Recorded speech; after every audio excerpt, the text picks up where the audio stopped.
L'enfant de Dieu, le croyant, est une nouvelle création. Il dispose d'un ensemble de facultés qui sont entièrement nouvelles et qui sont des facultés spirituelles. Le croyant n'est pas un être chez qui s'est opéré un simple changement d'attitude et qui, différent qu'il était, s'est subitement intéressé à toutes sortes d'activités chrétiennes. Modifier l'orientation de ses intérêts en mettant le cap sur des objectifs chrétiens, alors que jusque-là, on s'occupait de soi-même et du monde, cela ne suffit pas pour faire d'un homme un croyant. Un croyant, c'est un homme qui a été doté d'un jeu de facultés spirituelles entièrement nouvelles. Un être proprement spirituel a ainsi vu le jour, qui est d'une autre espèce, d'une autre nature, d'une autre création.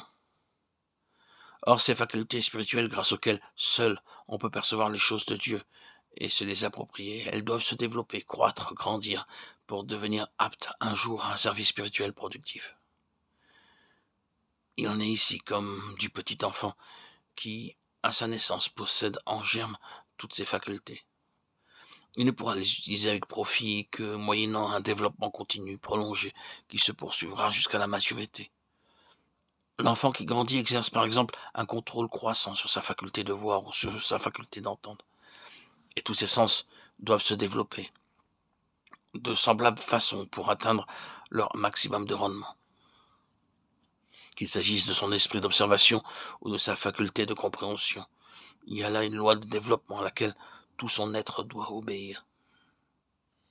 Il n'en va pas autrement pour le croyant. Né d'en haut, création nouvelle, il entre dans le monde spirituel avec un ensemble de facultés entièrement neuf et qui diffère du tout au tout de celui qu'il avait quand il est entré dans le monde physique. Ce sont ces facultés spirituelles, ces sens spirituels qui doivent se développer si nous voulons parvenir à notre pleine croissance, capable d'accomplir un service qui soit spirituellement fécond et agréable à Dieu. Tout cela est très simple, très élémentaire, et pourtant, nombreux sont ceux qui ont besoin qu'on leur rappelle que dans le domaine spirituel aussi, il y a une enfance et il y a une maturité, avec une différence considérable entre l'une et l'autre.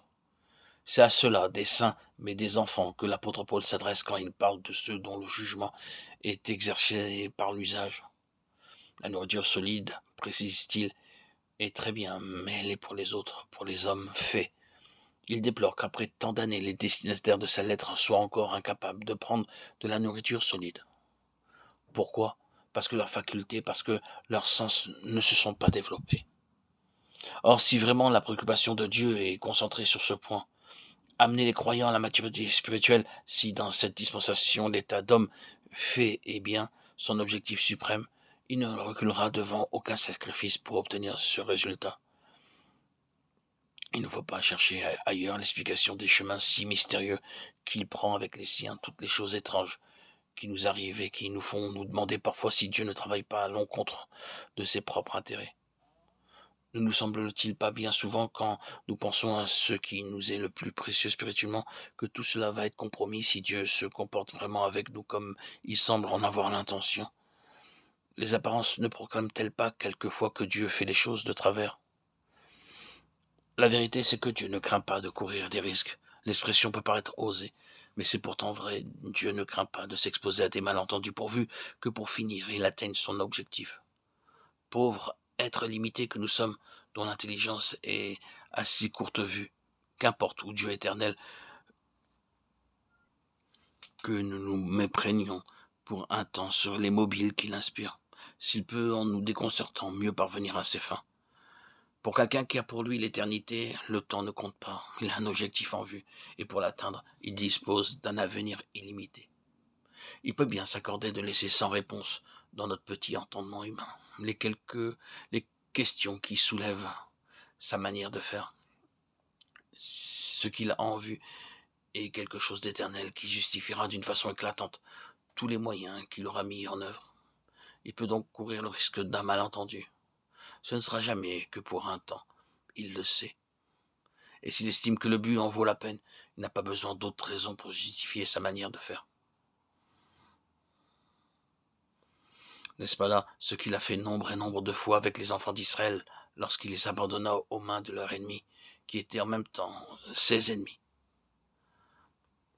Ces nations païennes auxquelles il ne cessait de manifester son opposition et contre lesquelles il avait pris une attitude qui excluait toute possibilité de réconciliation. C'est entre leurs mains qu'il livra son peuple, et pendant des années, les enfants d'Israël vécurent sous la tyrannie des ennemis jurés du Dieu d'Israël. En nous plaçant à un certain point de vue, nous pouvons évidemment voir là une contradiction. Les ennemis de Dieu, tous ceux qui le haïssaient et savouraient ce spectacle, ne se faisaient pas faute de le remarquer. Vous voyez bien, Dieu ne pouvait pas venir à bout de ces gens. Aussi s'en est-il débarrassé. Mais oui, il n'a pu en tirer ce qu'il voulait, alors naturellement, il les a abandonnés.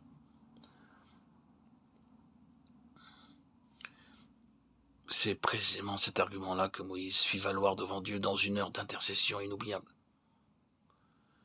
Eh bien oui, Dieu accepte de courir ces risques-là. Il laisse les païens rire, se moquer de lui, le railler en face devant le spectacle qu'il semble leur donner. Tranquillement, il laisse croire à sa faillite.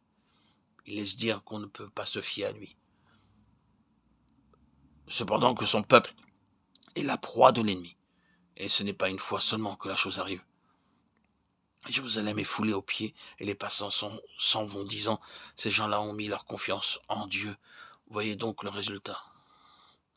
Ce que nous avons donc là, c'est Dieu s'exposant délibérément à l'opprobre par la manière dont il se comporte avec les siens, estimant que le but en vaut la peine et que ce n'est pas là payer trop cher le résultat qu'il cherche.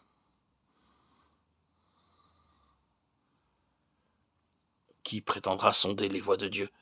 C'est toujours une erreur que de les apprécier suivant nos critères humains.